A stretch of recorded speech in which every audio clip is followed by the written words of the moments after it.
Wednesday, May 27th. And you're watching the Hammer Daily here on the Hammer Betting Network, presented by our good friends over at FanDuel. I'm your host for today, Jason Cooper, alongside my producer for the next hour and a bit, Jacob Gramagna. I'm back, baby. He's back, working his way behind the boards, keeping everything nice and smooth because we got a loaded show for you today. I just thought about this. We don't have NBA games tonight. We don't have an NBA guest on today.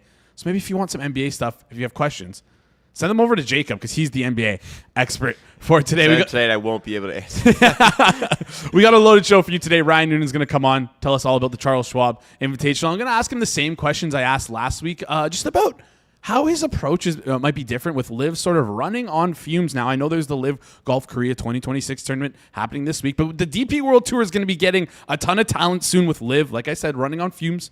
So I'm curious to see if we're going to see more people on golf Twitter focusing their attention on the DP World Tour. After that, we got Alex Moretto coming on, sharing his NHL takes. Vegas with the clean sweep. How did we miss out on that one? I'm still kicking myself because sweep. How did we miss out on that one? I'm still kicking myself because we were live when Cale Makar was ruled out, and my first reaction was like, you know what? The lines moved on that game. I'm worried about Cale Makar for the series, so let's just bet Vegas series. No, that was wrong. Shouldn't have done that. Should have been a little bit more bold and been Vegas -1.5, Vegas -2.5, Vegas to sweep. Obviously, hindsight. Maybe past posting here, but we did talk about Vegas to win the series. We did bet on Vegas to win the series, so that obviously comes home. But let's be more aggressive next time. Chat, I need you to help me to remind me to be more aggressive next time. Excited to get into all of that today. And yeah, Alex is going to come on, talk some NHL. We're going to break down his Habs, see if they can pull out a series win. Also on this show today, I don't know if you follow me on Twitter, but Rob sent out a little tweet, and I'm putting my job title on the line for this one. I'm going to disagree with him. He might be a little pissed. Whoa. I might get fired for this. Hey, man. Are you sure? Are you sure you want to go at this? I'm not going at him. If I was going at him, it'd be a different story. I just truly believe his take is wrong. His take is completely wrong, and we'll get to that at around 12:30. Chat going a little bit crazy here. Connor Hartle saying Vegas series +225. Should have bet more. Connor, I agree with you. Why didn't we take the 1.5 to the 2.5? I feel like that was such a mistake. Such a mistake. What's this? Derek asked, what's Jacob's Bo Jackson take? What's that all about? Do you know my Bo Jackson take? Have you heard about it? All right. Well, Drew is on my side. Kirk is on my side. About everyone else is on the other side. I just said that Bo Jackson. Jason and Kirk on one side. I feel like I just blindly go the other way. No, Kirk's honest opinion was that's actually not a bad take. That's what he said. So anyways, the Bo Jackson take is that. I think that's the nicest thing Kirk has ever said to you. I agree. That's actually not a bad take. I agree. No, so it's the myth of Bo Jackson is greater than the on-field production of Bo Jackson. That's the take. It's like Bo Jackson's on-field production is overrated. Isn't he a multi-sport? Wasn't he an all-star in 2 professional sports? Yeah, but like all-stars are whatever, man. Like he's not like he wasn't like a generationally great running back. Like sure, maybe he had some great seasons. He barely had a great season. He never played a full season in the NFL. Like, but he was so good, they let him play another professional sport. Like, imagine today as someone like Kyler Murray, bad example. Yeah, but because he was a multi-sport athlete. Imagine being so good that they let you play MLB. Because like we need you so bad in the NFL that you can just go play MLB as well. But imagine if Kyler Murray still played it. But Kyler Murray could play in the MLB, by the way. And like, would we talk about him as if he's Bo Jackson? Like he's had a great. He won an MVP, or he almost won an MVP. Sorry. He got MVP votes. He got MVP almost. He has more MVP votes than Bo Jackson. That's interesting. More MVP votes than Bo Jackson, and plays a more important position. He wasn't a QB though. That's fair, but again, like there's something to being the natural position of it, the natural importance of the position. He also wasn't even the number 1 running back of his own team. So what's the take? What is the take? The myth of Bo Jackson is greater than the on-field production. Bo Jackson is overrated. I don't really agree, but I see what you're saying. I think there is something mythical about being professional in 2 different sports. I agree, but you know what's cooler than that? Give me Deion Sanders. Give me Shohei Ohtani. Give me guys who are elite, and play 2 different positions in their own sport. That's true. Shohei is also shares that sort of mythical ability. Now he's MVP caliber at both positions, but if we were to compare the two as in their respective sports, Bo Jackson and Shohei Ohtani blows through the roof, in my opinion. Yeah, but just because one guy's better than the other doesn't mean the other guy also isn't incredible. I think he's incredible, but it's the on-field production is where I'm closing in on. Anyways, speaking of baseball, I don't know if anybody saw this. It's been like flooding my timeline this morning. Abner Uribe, the most disrespectful baseball player in like the world. I don't know if we can get this full screen, but throws a strike, punch out, does a little bit of a celebration, bang, bang, bang. The D-Generation X. Pause it for a second. Absolutely disrespectful. As a Cardinals player, if you see that, you got to charge the mount. Yeah, I got sent this morning, and my take was you have to charge the mount. You have to charge. You have no choice. However, now looking back, he challenged this. He's waiting for the replay here. Fair. So I thought he struck out and kind of just stood there staring at him. He struck out, and he's waiting for the... Kind of a bad beat on his part because he had to wait for the challenge. But yes, if we look at the challenger, imagine Uribe doing this and this being called the ball. Look at that, and just by a hair. Just by a hair. The bottom edge there. It's incredible stuff. A lot of people pissed off about this on Twitter saying like, oh, Uribe, like, you can be pissed off at I forget the Cardinals player who was at bat here, but you can be pissed off at him for not charging the mound, not saying anything, not doing anything. That's fair. That's fine. Like, you can disagree with how the Cardinals player reacted to it. But if you're mad at Uribe, like, go get a life. Like we need more of this in baseball. Let's see a little bit more. He can do what he wants. Yeah. But I can also, as the batter, do what I want. In that case, you don't need to necessarily fight him, but there has to be something there to at least acknowledge that that's not going to happen again. Yeah.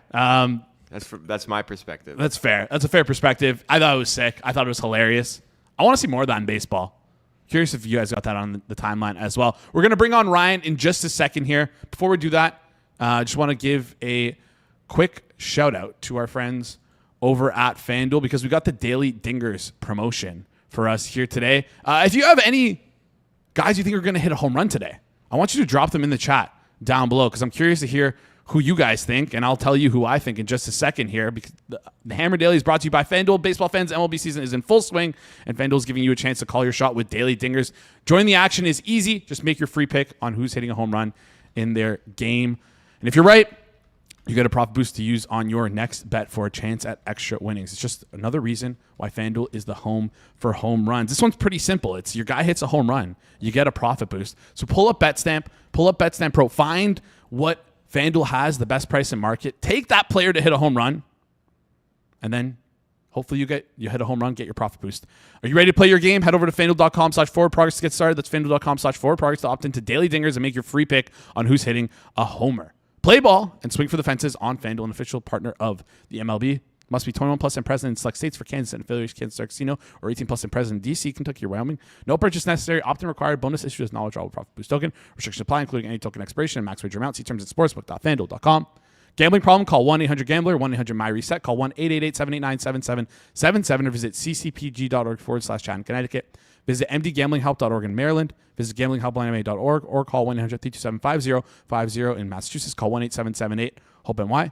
Text HOPE-NY in New York. Call 1-877-770-7867 in Louisiana. And did I read that promo wrong? I think I'm reading that right there. You get a free pick on who's going to hit a home run. So just take Aaron Judge. Take Shohei Ohtani. Take anyone. Shea Langoliers. Just anybody who's probably going to hit a home run today. Find the guy with the lowest odds to hit a home run. Take them to do it. And hopefully you get your little 50% profit boost token. Is that good gambling advice? What? Just take lowest odds? Well, no, because it's a free. It seems like my understanding is you do not bet on it. You just pick a player to hit a home run, and then if that player hits a home run, you get a 50% profit boost. Okay. Am I maybe I'm missing something? If that's how it works, then I understand your thought. There we go. All right, let's get into the show today. Excited to get into things. Our first guest here is a part of BetSports Golf and 4 for 4. Ryan, you've seen him on the show before. You've seen him on our extravaganzas where he gave out Rory top 10 at the PGA Championship. Absolutely crushed it. Ryan, how's it going? It's going well. We're about to go into like a pretty interesting betting philosophy free bet usage discussion there, which I thought was going to be pretty good. So I was ready to be kicked for 5 minutes of that little discussion to let it happen. No, I had you in the background for long enough after the whole Uribe thing. Hopefully you got a little bit enjoyment out of that. But no, people want golf. People want to talk about golf, so I'm excited. Thank you, by the way, for filling in for Jeff once again. Jeff is just like, we got to talk about Jeff because he does these extravaganzas once every month, once every 2 months, and then he thinks he's clear from coming on and talking with me every day. So apologies to you that you're stuck talking to me in Jeff's place. What's this guy doing all day? Like just country club life out there, just lunch with the boys. Who knows? Like he drops the kids off at school, goes to play one round of golf, gets lunch, goes to play another round of golf, picks the kids up, and then goes home. Like, listen, I don't. That's the Rory special. There you go. I can't say that I wouldn't choose that life as well, but I'm sure Jeff is having fun on the golf course today because he told me that's pretty good gig if you can get it. So yeah, good for Feinberg. I don't know where the joint works its way into the day. Probably after the kids go to bed. Who knows? I don't know. It's definitely in there though. It's in the nighttime walk for sure when he's walking the dog. Anyways, we got a great set of events this week. I kind of had this as the last question, but I'm going to flip this up to the top because there's plenty of tournaments going on this week. Live Golf Korea, the DP World Tour is running this week as well. I'm just curious, been asking all the golf guests on the show, with Live running on fumes, are you going to start turning your attention to the DP World Tour as it becomes sort of a larger field with a few more talented golfers in there? Yeah, well, I'll give you some behind the scenes of BetSports Golf. We're working on adding DP World Tour data to the rabbit hole. That way we can just be able to parse through it in the same way that we do the research and work that we do on the PGA Tour. I don't typically look at those very much, mostly because we just don't have access to as much data as we do on the PGA Tour. And I like to make as much data-based decisions, just the limited course information that we have over there. Now we're shifting into the next year or two into I don't know, almost like a relegation, tier A, tier B type situation with the PGA Tour and how I think things are going to go. So those DP World Tour events are going to be part of that. Whatever is right now of the Corn Ferry might end up being part of the B squad at the PGA Tour. So we're going to have a shift as long as we have some data to back it up. I feel good about making sure that I can handicap it correctly. Otherwise, I feel like I'm throwing money at the wall. So I know Sepp Straka is over there in Austria for the DP World Tour event this week, but I haven't gotten into any handicapping there in particular. Yeah, no, I just think it's something that I want us as viewers, us as fans of golf, just want to keep an eye on this because this might be an evolution coming. And plus, if you feel that way, you got to imagine sportsbooks are also feeling that way. So there might be some less qualitative, just more, qualitative advantages you can maybe take with long shots potentially here in the future if you're just a golf knower. No, that's a heck of a point. I mean, they are flying as blind as we are, probably, if not more, at times when we first start to get that data. But yeah, we feel better about having it. You feel like we could still exploit the edge. Yes, but I think you make a good point. Yeah, just always got to take a look at those things. Let's get into the course this week. Colonial's a par 70. How does that change your strategy compared to a normal tour stop? How does that change this week? Yeah, we don't get a ton of par 70 tracks. Just again, obviously 2 fewer par 5s. So your par 4 scoring would be a little bit more impactful. Or if guys really make their way scoring wise on par 5s, it's probably a little tougher sledding for them. It's actually it's one of these rare courses that is actually kind of held up because it's been around since 1946, I think. Wow. And it's had some renovations, but the renovations, even the one that was done 2 years ago, wasn't really in terms of how the course plays. It was more sustainability, irrigation, some stuff like that. Not a complete rearrange of how the course plays.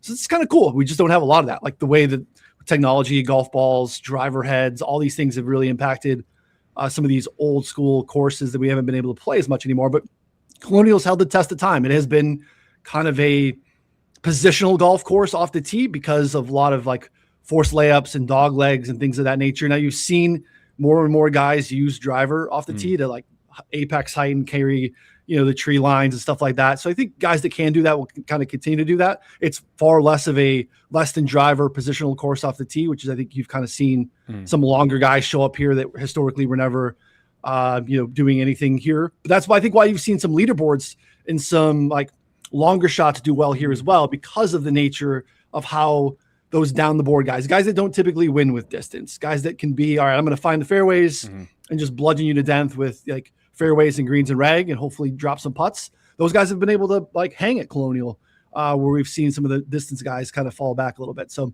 your question around the par 70s, fewer par 5s. But again, this is a difficult scoring test anyway. It plays typically a little bit over par, really narrow fairways, really small greens. Bermuda rough is a bear. If you like us, if you grew out here and then northeast, and you play on like bent grass and ryegrass fairways, if you don't play a ton on Bermuda, it's gnarly. And even though it's not super long, it's just unpredictable and it's tough. So that's kind of one of the main defenses of the course still, is that Bermuda rough. Yeah. So it seems like it's going to be rewarding, sort of like you said, ball strikers, less so the guys who just absolutely crush the ball here, like we saw 2 weeks ago with the PGA Championship, where the Bombers got like the advantage. Let's talk. I want to get into another question I had here. Going out of order, but you mentioned this.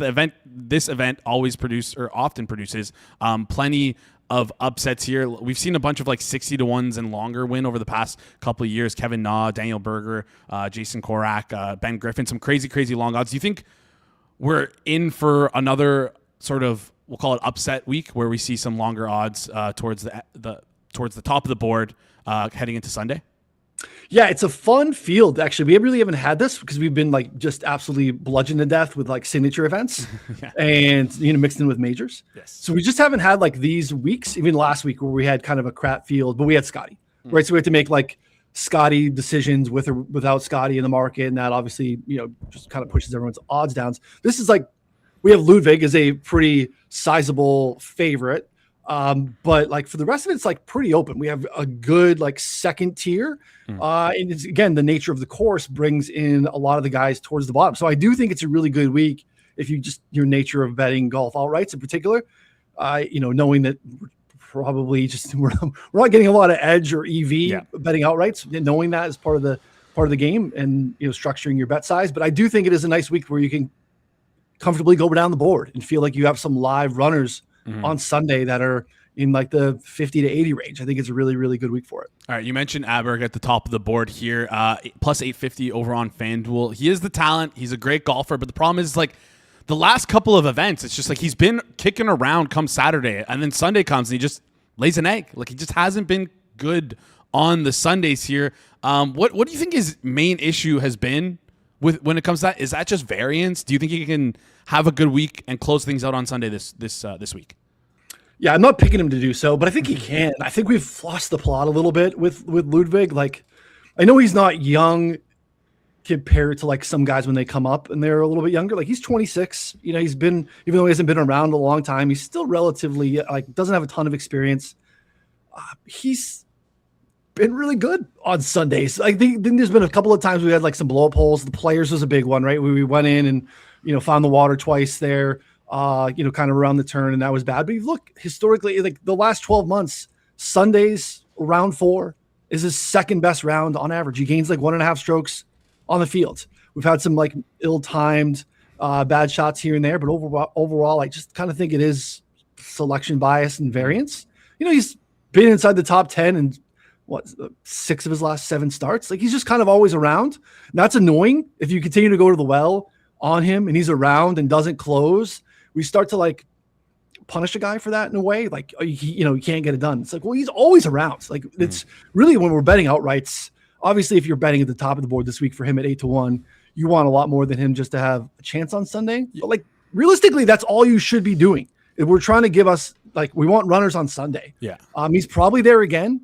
I do, to your point, I think it's just kind of selection bias. I don't think there's anything there. He plays really fast, which is like, as a playing partner, that'd be awesome because he just like they make a decision, steps up, he taps it's like one tap behind the ball and he goes. Sometimes when you have him, you're like sweating. You're like, can you just slow down a little bit? I would love to take a beat, give it another look. But yeah, I think it's variance over a very smallish sample that's going to play itself out over the long run. He's going to probably win multiple majors in his career, and probably a big tournament here before the year closes. It's not a matter of if, just a matter of when for Aberg. Let's flip over and talk any outrights you like. I know we talked about how there's obviously not the best edge to have in these outrights, but if anyone you're throwing a dart on here, is it maybe Ben Griffin to repeat as the winner? Anyone further down the board? Talk me through what you have in the outright market. Yeah, I think it's a good week for corollary courses. So looking at, whether it's other par 70s or other courses that kind of set up stylistically to how Colonial plays in terms of being a difficult ball striking test. It's difficult to gain off the tee. We kind of talked about that, like the narrow fairways, dog legs, forced layups. It's difficult to gain on approach. These are really small greens, the combination of narrow fairways, small greens. It's really difficult to gain ball striking. So looking at guys who have played really well in those setups or in comp courses towards the top of the board, my two favorite looks are Justin Thomas, who I was like 27 or so on FanDuel on a Monday. I think we're kind of in the low 20s, a little bit of a tougher sell, but not bad. He's had the Ludwig situation going on, not always Sundays, but he's playing like consistently well for 3 rounds. There's just kind of one wonky round in there. If we can kind of navigate that, I think he has a really good shot when you look at some of the top comp courses here. Southern Hills, Harbor Town, TBC, Southwind, Walleye, Sawgrass. JT has won at all of those. Near Chino in Innisbrook the last 2 years, he's finished T2. Those are some other comp courses that we have for this over at BetSports Golf. He actually leads the field in strokes gained tee to green on these comp courses over the last handful of years. So really like JT. Also really like JJ Spawn, kind of another like walleye all-star positional golf type of guy. Really strong lead in form to the PGA. He was a really popular like long shot for people at Aronimink because he had a T14 at Doral, T5 at Quail. He won at the Oaks course in San Antonio before Augusta, and that's another comp course for us too. So just again, when greens and reg are hard, difficult to gain ball striking, these are really good spots for JJ Spawn. And then I threw a bunch of darts down the board, 60 plus to your point. Max Grayson, I think, is in a really good spot. I really like Andrew Novak here quite a bit. And Tom Hoagie was like 160 to 1 to win on Monday. I think that's got a little bit shorter, but probably shouldn't be triple digits. Texas guy, great approach play, just should be in this field significantly shorter than, triple digits. Yeah. Thomas, I was just looking, third best scoring average at Colonial over the last 5 years at around, I think it's 69. And then Spawn last year finished top 6. So 2 great shots towards the lower end of the board. And if we're looking at some variance, we can look towards the back of the board there. Anyone you like in terms of a player who you think, I'm just going to set up a profile for you. A guy who might miss the cut, but if he makes the cut, he'll probably be in the running on Sunday. Someone with like sort of like a really wide variance where you probably won't bet them or like them to place in top 20, top 10, top 5. But like if they're there, you might like their outrights. Is there anyone that fits that mold? Maybe it could be one of the guys you mentioned in Greiserman or Hodge or someone like that. Anyone who fits that mold in your head? Yeah, Grayson could fit that. The other one for me, and I did bet him to win outright, but he is significantly more of like high variance. So it's not I'm not going to bet a T40 on him because I basically I want to bet basically the tails of his outcome, right? I wouldn't mind finding a miss the cut bet.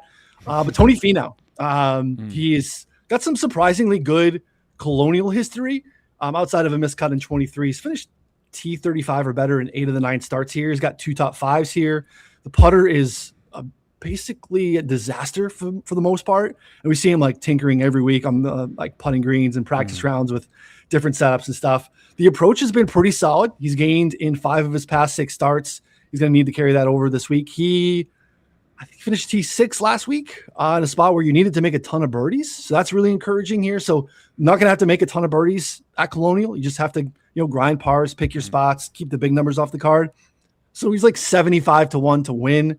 Probably get a really nice number for him to finish inside the top 10. But yeah, he very much could not be here for the weekend at all because he's, Tony Finau, and he can lose 3-4 shots putting without a doubt. Yeah, but if it goes the other way, then that's why we like to take sort of these long shot stabs at guys like that. Anyone you like in terms of the top 5, top 10, top 20 props? Any 3 balls and any? I don't know. Are you like Jeff, where you hate betting leader after the first round? I ask Jeff that every week. He absolutely hates it. I'm not going to force you into that. But any props you're looking at this week? I do absolutely hate first round leader. Not because I hate it. First of all, like, let's be honest. Like, we need to have fun. Sometimes not everything has to be EV. Yes. Not everything has to be like we have a huge edge. That's my issue with it. Is it breaks my brain because I'm like, I have a hard enough picking out with more data, giving someone 72 holes. You need me to pick someone just being a lead after 18 holes. It's just really hard. Yeah. But I do think when you can find offerings that have like finishing positions in the first round, I do think that there's a little bit of an edge there. And like some people will tell you that this is small sample theater and it doesn't make a ton of sense, but I think at the edges, anytime we could find like data sets at the tails, I think maybe there's something there. Now we can look at guys that have performed really well in round 1. And then on top of that, I think you can look at guys who play really well in round 1 particularly either with an AM or a PM tee time. That gives us a little bit more of a data set that I think is actionable. Now, again, like in the middle, it's probably, I don't think, an edge, but someone that I do like this week, I think he's actually pretty popular. I think like DFS play would be popular. I think a lot of people are betting him outright. Harry Hall is available like 2-1 with ties for a first round top 20. I think he's like 45 here on FanDuel to be the first round leader.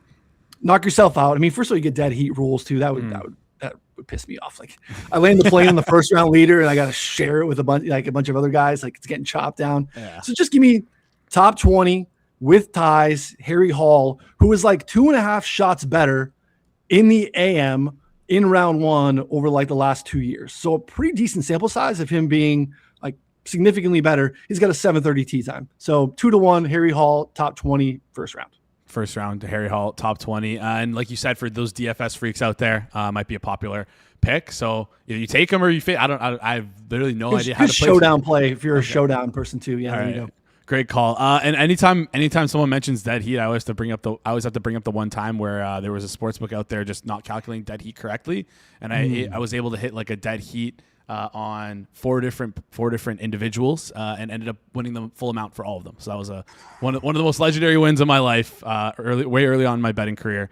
Didn't bet enough, as it always does. Ryan, before you head out here, any final thoughts on this course? Any bold predictions you have for the Charles Schwab Cup this week? Yeah, I like both mentioned both JT and Spawn. They're like plus money for top 20s with ties. I like those bets too. You mentioned the Finau. Gracerman's interesting. Again, you're gonna get big numbers on him too to finish inside like the top 20, probably plus money top 40 even on a Gracerman and Andrew Novak. So those are kind of my favorite guys this week. Again, I think Ludwig's going to be in the mix. I can't bite the bullet on 8-1, but like, I don't know. There's going to be some times where this sentiment that continues to seep into our brains, and we're going to get him floating down the board. And maybe that's a U.S. Open or something coming up. But like, he's just always around. And I think we have to kind of remember what we're trying to do here. It's hard to win golf tournaments. We want guys to continue to give themselves shots on Sunday. And again, you got to forget what we saw at the Players. Like, the water balls were bad, but the rest of the data tells you that he's significantly better than the field consistently against strong fields on Sundays. So hold on. It's going to be all right. All right. Hold on to Ludwig. Don't go a little too crazy. And maybe if you want to bet him in the U.S. Open or some future majors, wait off a little bit on that. And you'll probably get a better number closer depending on if he wins. But anyways, Ryan, last question before you head out. This has nothing to do with golf, but a lot of back and forth between myself and the chat here in the past couple of weeks because they're not a fan of my take. So I'm just going to start polling every guest that comes on here. Bo Jackson. I had a take that he was overrated. And let me preface this quickly. I want to say his on-field production. The myth of Bo Jackson completely outweighs his on-field production. That was the whole point of the overrated claim. How do you feel about that? Can I first ask you how old you are? I'm 28. Okay. I mean, so I don't want to be that guy, but a little bit discrediting. Okay. Right. And to be fair, like I'm old and I get to see it, but I didn't get to see it as much because I'm not necessarily that old. Dude, it was unbelievable, Jay. Like he alone was like Bijan-esque.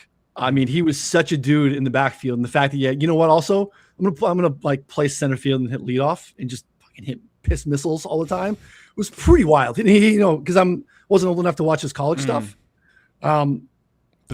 45, but like he was kind of like right around when I was probably just getting into sport. Dude, it was unbelievable to Auburn. Like, again, like people tell you, yeah, he's running against guys in, neck pads and selling insurance later. And well, like, sure. But like, so is everyone else that plays college football, right? Like not all those guys go to league. And he was just so dominant. The size, speed, like we had Raz scoring back in the day. I can't imagine what Bo Jackson's Raz score to be able to have that quickness at that size. So completely not overrated. Probably further we get away from it, I would say that he's probably underrated. All right, fair. You know what? That's fair. I'll give that to you. And if we did have Raz score, I would assume he would be like 11 out of 10 because he was like I'm not going to say he's not a physical freak of nature. He was an absolute physical freak of nature. Ryan, appreciate you humoring me on that last question there. Hope you enjoy the rest of your week. You can follow Ryan on Twitter. Link is in the description down below. Thank you for joining us today. Chat soon.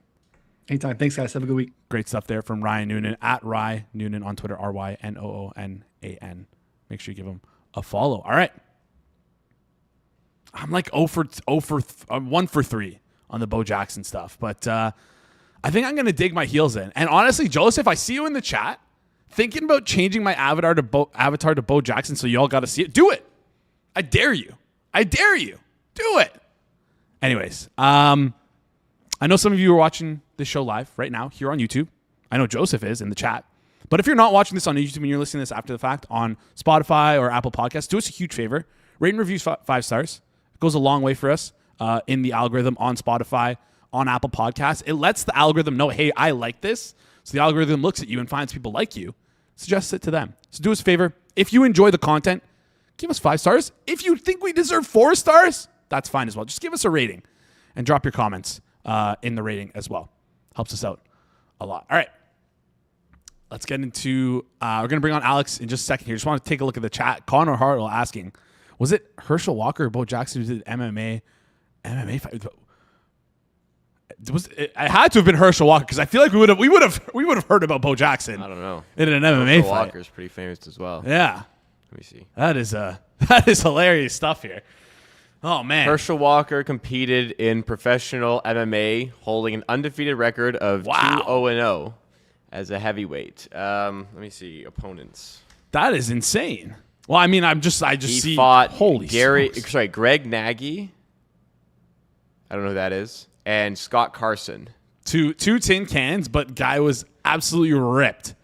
Oh my goodness. These guys, what type of juice did they have back then? They had the good stuff back in the 80s. I just look at some of these guys like they're shredded. Greg Nagy only had one ever fight. So that was it. So I don't imagine he had like any success. These guys and Scott Carson had 2 fights, lost to Herschel Walker as well as Lawrence Larkin, who has a pretty long MMA career, actually. Okay. Interesting. That went to 2024. Wow.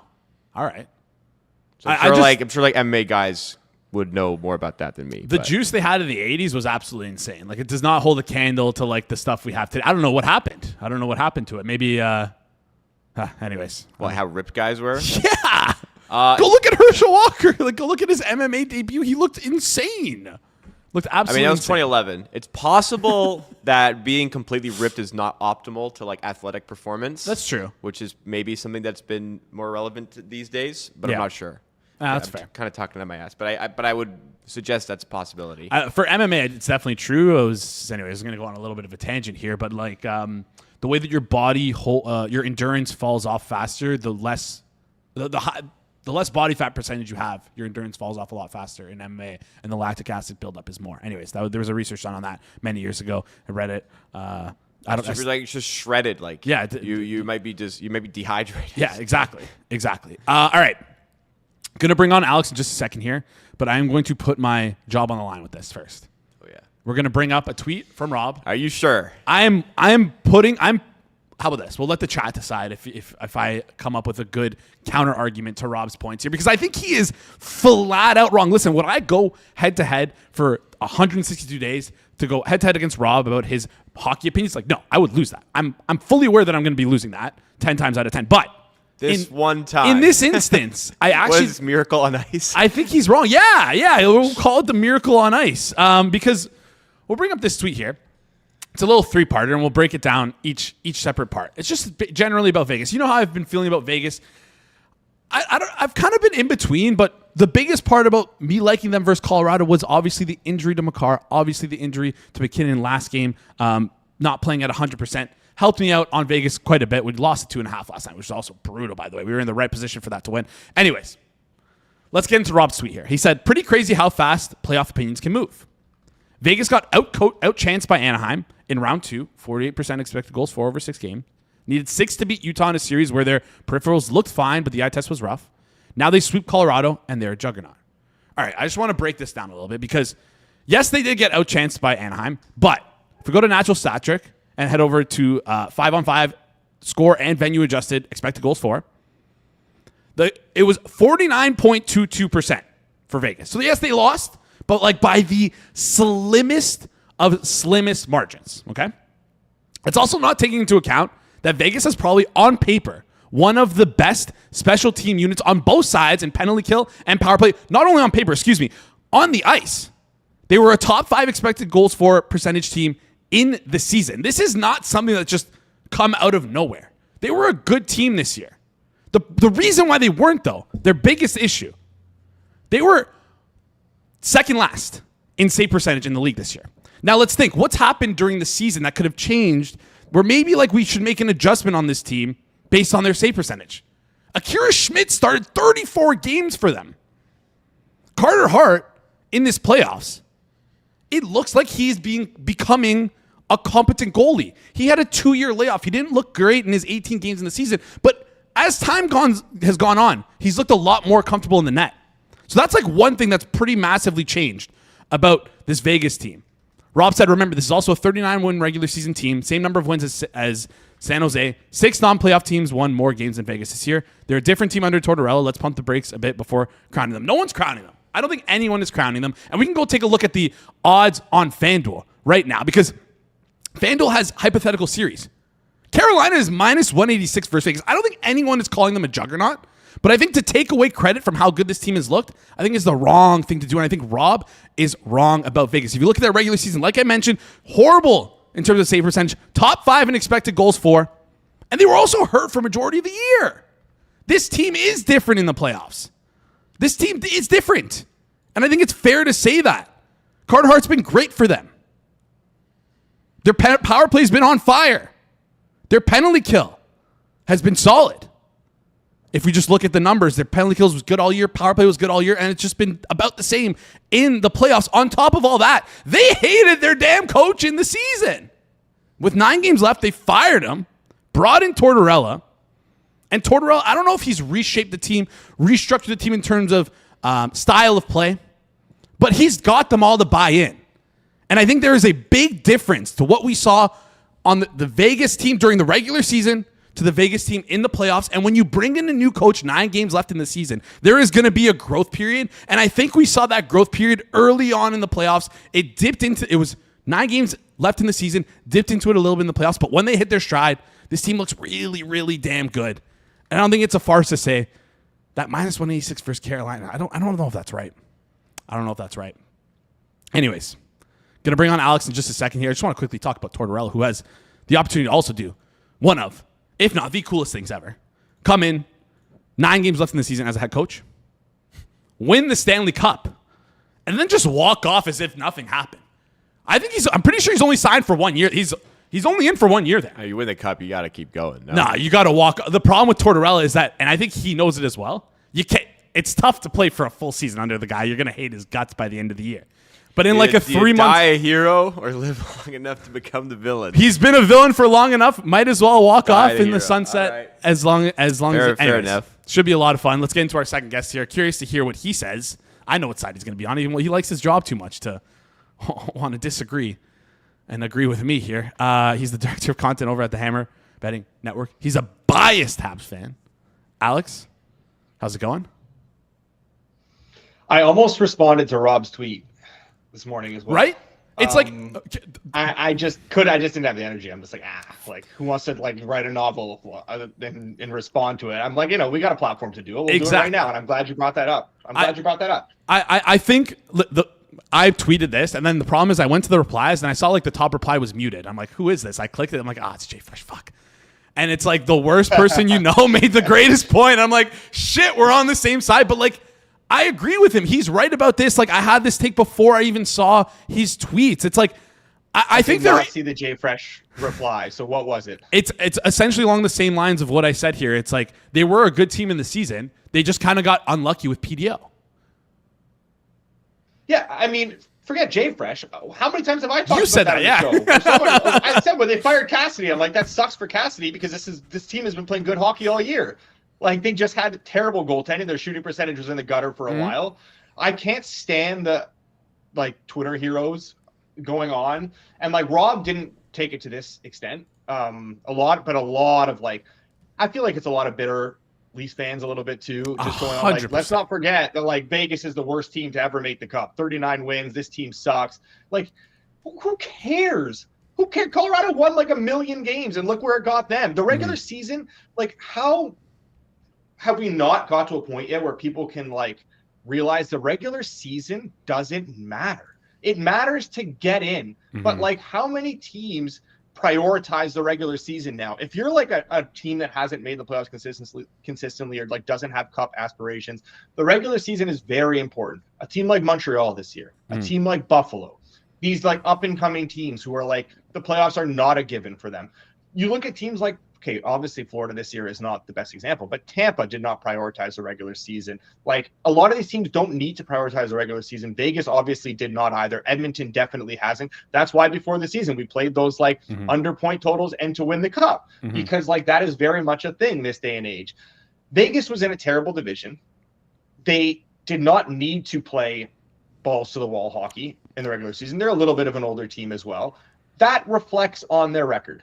And I don't think they should be penalized for that. And like we said, they also still played good hockey despite not having the best record. They just were unlucky for a while. So yeah, the whole like Vegas is one of the worst teams to ever make the cup final and blah, blah, blah, blah. But like, no, they're not. They're a great hockey team. They're extremely deep. They have very few weak points. They fully deserve to be in the Stanley Cup final, and they are going to win the Stanley Cup final. Like, that's it. Yeah, no, I think you're right. Also, like the worst team to make the Stanley Cup Finals was that Montreal team back in 2020. Like that team was. Carey Price was a stud. He dragged the corpse of that team to the playoffs. If we're being unbelievable, he dragged the corpse of a team. Let's be honest here. But no, also like Vegas 39 wins. Oilers had 2 more wins. Who the fuck? Like we were loving the Oilers before the playoffs. No one cared about them. The fact that they only had 41 wins, like. That wasn't a thing, but now it's apparently that stuff matters. Also, the Oilers didn't have like a facelift at goaltending like the Golden Knights have, and that's part of the reason why they've made it this far. Yeah, and I mean, like Vegas battled injuries throughout the year too, and like I mean, like Akira Schmid, like Aiden Hill, like literally went to shit. I could have sewered their season. It didn't sewer their season. They stayed on the rails. Like, I mean, how many guys missed time? Like Stone missed a bunch of time this year. Like I know, like on the back end, like Theodore and those guys missed time. Like Howden missed a ton of time. Obviously, Howden's not like incredible, but like McNabb missed time. Like William Karlsson didn't even play basically in the regular season. Like this stuff matters. People lose sight of like they just focus on these like arbitrary stats that just kind of catch on, like 39 wins. You know, no one's ever made it with 39 wins. This team sucks. They got lucky. Like the Montreal is just getting lucky, fluking their way to the conference finals. It's the same bullshit that people just recite over and over. It's like apply some like critical thinking here and like why is this the case?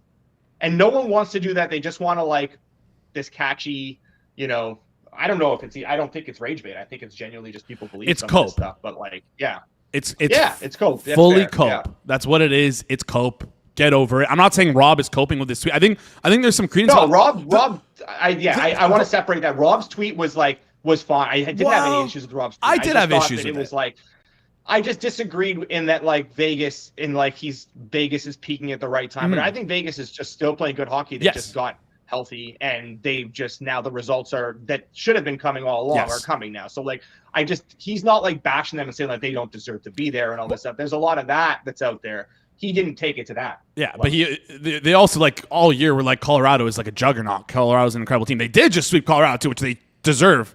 There's got to be some credit, some adjustment for that. Colorado's not. Yeah, now it's like, oh well, you know. So yeah, you pick and choose what you want. Yeah. Yeah. And the only disagreement. Like I mean, the Habs get out. Like, look, I'm not trying to bring this up to bring it back to the Habs. Well, you are, but like, it's just okay, whatever. But like, there's things that I want to get off my chest too.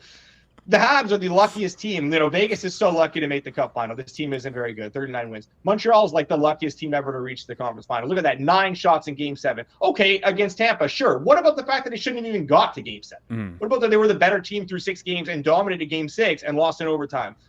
You know what I mean? Like that's just how it works. Yeah, that's how it happens. Like they were the better team in the whole series against Buffalo. They were outplayed in Game 7 because they were up. It's just like people focus on this like little like minute details, and you gotta like take a step back and kind of take a look at like, okay, why this is. And we get lost in this stuff way too much. Yeah, no, that's fair. I also think people come in with like preconceived notions and they're just not willing. And again, this isn't applying to Rob's tweet, but like I think people are just not willing to change their opinion, just at all. Like you find stuff to support your opinion versus like using data to form your opinion. Exactly. Well, you see that with Marner all damn day. So there you go. That's that's me tying it into the Leafs. All right, let's get into the segment here today because I know people want us to talk hockey quickly though. Like Nah, we'll skip that part. Let's do a quick post-mortem on the Avs. Is it over for Bednar? Is that it? Is he done? Team's basically locked in next year. We've heard this phrase a ton in Toronto. Should they run it back? Should they make changes? What's going on? Well, I mean, they have to like explore some changes. Run it back. I don't know. Like, I know the whole run it back thing. Like, the only thing that they could really look to do is like change the coach and then maybe like try and trade like Brock Nelson or something like that, who had like a really good season but was terrible in the playoffs. You're not going to trade, Netchus, who obviously you just signed, but like some real concerns about his ability to perform in the playoffs. Like, yeah, on a Tuesday night in January, he's fantastic. But like 2 goals in 20 games, he looks like a shell of himself in the playoffs with the Avs. And that's kind of always been a little bit of a criticism of him and the way he plays. But I think on the Bednar front, does he deserve to be fired? No. Does it potentially just make sense for both sides to part ways? I think there's a good case to be made there. Sometimes you just need a new voice. I think he's a really good coach, but like, there's a reason that like Marty St. Louis has been around for like 3.5 years, 4 years, is like the 3rd longest tenured head coach in the NHL. Guys just don't last that long anymore. Like Bednar's been there 10 years. Like that's a credit to him and what he's done there. But I think it's an exciting opportunity for the Avs to potentially explore David Carl. And I think it's a natural fit there, obviously, for him just staying in Denver and what he's done with that, University of Denver hockey team. He has been really hesitant to use his one NHL bullet. Not that he's necessarily going to get one chance, but for a lot of these guys, you come in and, if you kind of tank right away, it takes a while for you to get another shot. So I think he's been very patient for that reason. If they do want to bring in a kind of local guy who's been in Denver for a long time, now is the time to do it, because it seems like we're getting to a point where he's going to be taking a job, whether it's not this, if it's not this year, it's probably going to be next year. And if the Avs wait, they'll miss the boat. And like, if they do think that they can hold on, like if they do have like an idea that maybe he wants to stay in Denver for a few years and maybe they think they can get him like 3 years down the line, I don't think that's the case, because why would he use his one bullet on a team that is in 3 years going to have like decline, these like 38-year-olds, 37-year-olds under contract? They're not going to be what they are right now. So it's a risk for the Avs, because, is he going to be able to come in and like as a younger guy with no NHL experience for a team that's ready to win the Stanley Cup right now and like get them back to where they want to be? I don't know. But like, it feels like a gamble that's kind of worth it for them, because they don't need a regular season coach. This team can kind of, play themselves in, no problem. They need someone who's going to be able to just kind of make the right tweaks and the right adjustments and kind of just let the team play. And I think maybe that is where he will sort of pay off. So I don't think Bednar deserves to be fired, but like, I think it makes sense for them to kind of part ways. I think that would be, like the best path forward for them. And I would definitely look to try and move Nelson, give themselves some flexibility. They only have like 4 legit D-men signed next year. Malinsky's new deal kicks in. So I would try and trade Nelson. They're pretty deep in that regard still. Use some of that money to sign Drury and then also improve their depth on the back end. I'm not sure Burns comes back. He had a good year, but obviously getting up there too. So you're essentially going to see the same Avs team. It's just a matter of like who's going to be coaching them. Yeah, no, that makes perfect sense there.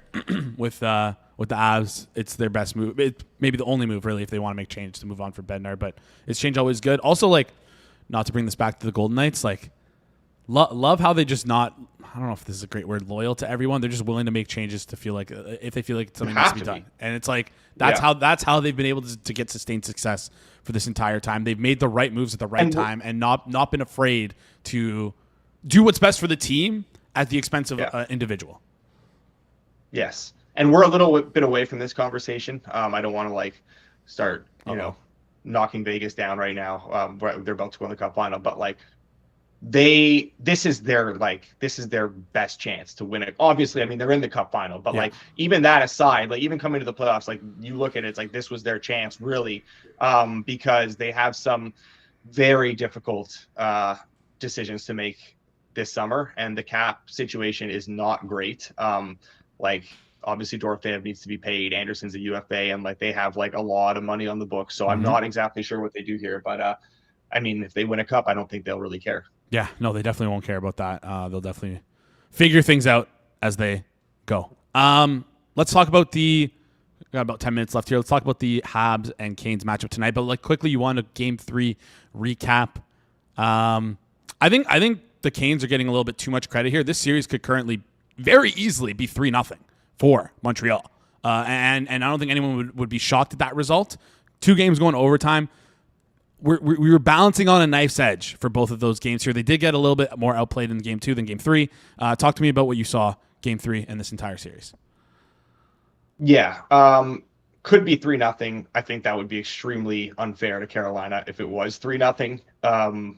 Game 2 was ugly, but like we talked about that, and I kind of expected that, where you win Game 1 on the road against a good Carolina team. You stole that game. You're going to get a response from Carolina, obviously. So I kind of expected that. The fact that they even got that game to overtime, that was, just some timely goals and like a testament to what Dovish did. Game 3, the rhetoric after that has shifted from like, oh, Carolina kind of like conference finals chokers, like Montreal going to give them a run for their money. Like, why is Montreal being so disrespected? To now all of a sudden, like, why is Montreal even here? And like, how did they get here? They don't deserve to be here. Game 3, the like expected goals were not pretty, but like everyone, again, same thing. Everyone poking fun of like, oh, like no shots for 25 minutes. Like that's insane. Like this team is a luck box. What, like, how do they even get this overtime? They don't deserve it, blah, blah, blah. I mean, in those 25 minutes where they didn't have a shot, what they did have was a missed backdoor tap in by Dobson, who's got a broken thumb. Maybe if his thumb wasn't broken, he gets better wood on that stick, better wood on that puck. They hit a post, they hit a crossbar, they missed a breakaway. Carrier missed a wide open shot in the slot, and they had a goal disallowed. So like, it's not like they spent 25 minutes just in their end playing defense. They had their chances. They don't necessarily count as shots on net, and they don't count as expected goals, whatever, like very, minuscule in that regard, because a lot of them were either not even attempts or they were called back or whatever. But like, they were very much in that game, and after kind of playing on the back foot for a lot of like the latter half of that first period and the first half of that second period, when they scored that second goal, it was back and forth. It was exciting, and they had their chances. And I agree that I think they're being disrespected again here. I think we'll see another response from them. Carolina is like, people are acting like they've never seen Carolina play before. Like, oh my God, look at the shot counts. Like, they do this every year to every team they've ever played.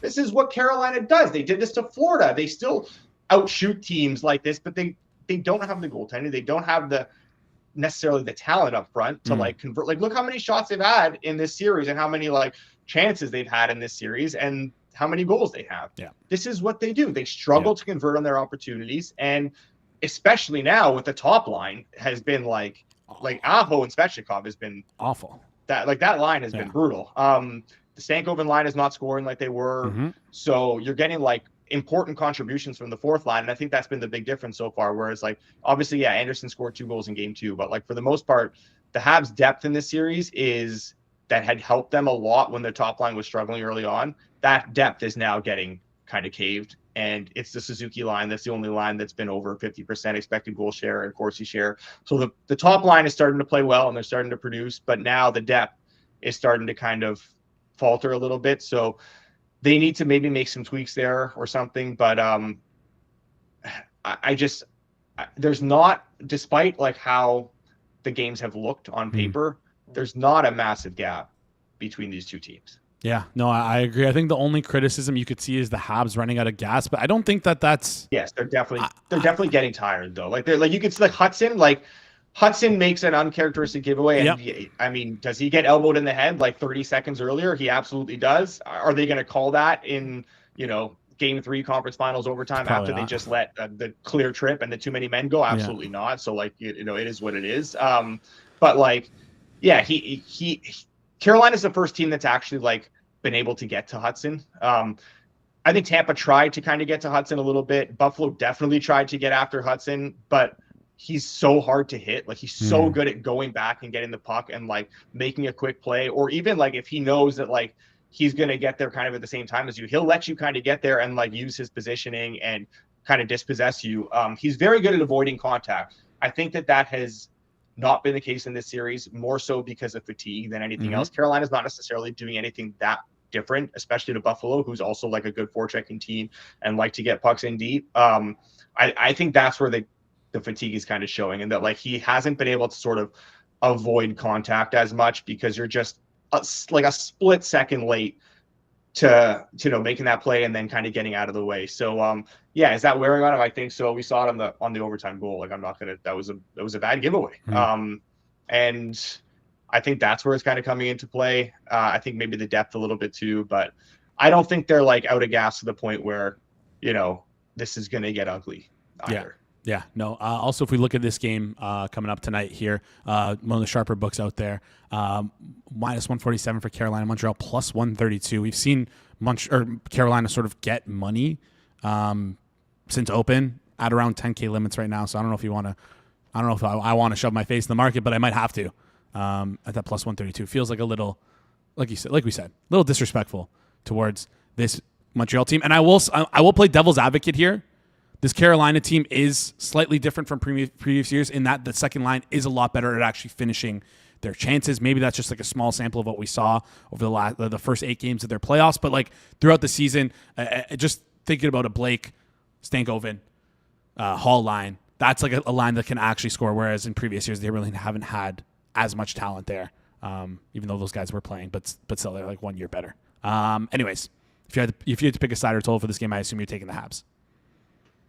Yeah, I'm not taking them though, but like that would be your lead. Yeah, that would be where I would bet this. Yes. I mean, I feel like it was the case with Carolina all series, where if you want to bet the Canes, you just bet them at open because they've taken money every single game. They've basically taken money every game in these playoffs.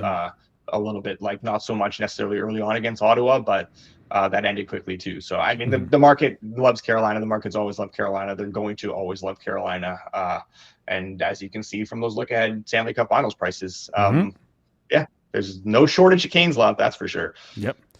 Very fair there. Let's just quickly touch on these look-aheads before you head out here. Or do you want to see? Maybe we'll save it. Oh, we can talk about it. I bet it last night. I don't care. I bet Vegas last night.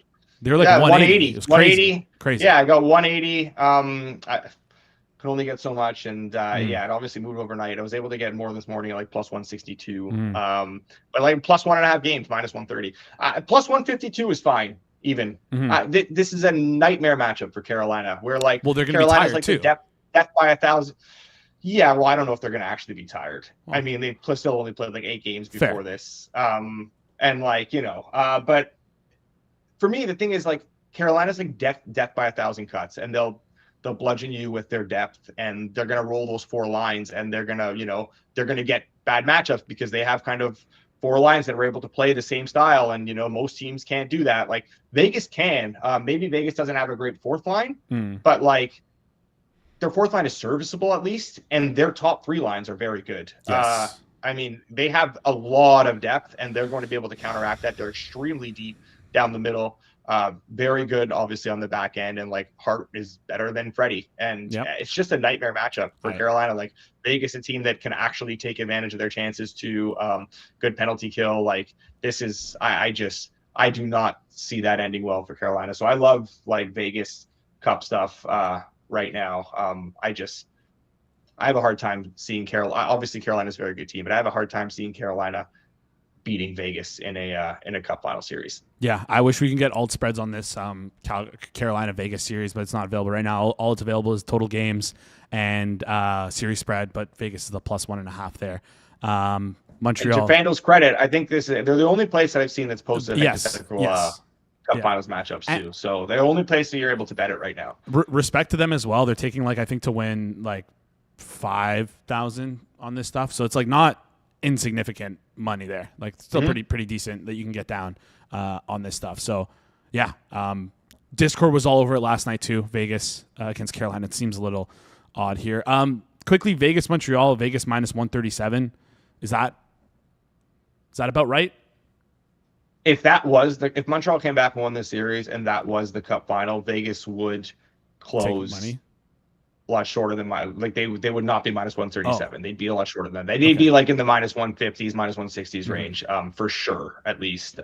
It would be another long series for Montreal too if they're going to win this, because they're already down 2-1. You'd think it would be another 7-game series. I honestly wouldn't be surprised if we saw like Vegas like encroaching the like minus almost 200 range if this was actually the Cup final. So yeah, if you think Montreal's going to go on to win that series, minus 137 on Vegas is a really nice price. Yeah, you could also take them to win the Cup plus 110 if that's the case as well. Alex, appreciate you joining the show. Any final thoughts before you head out here? What do you want to see tonight from your Montreal Canadiens?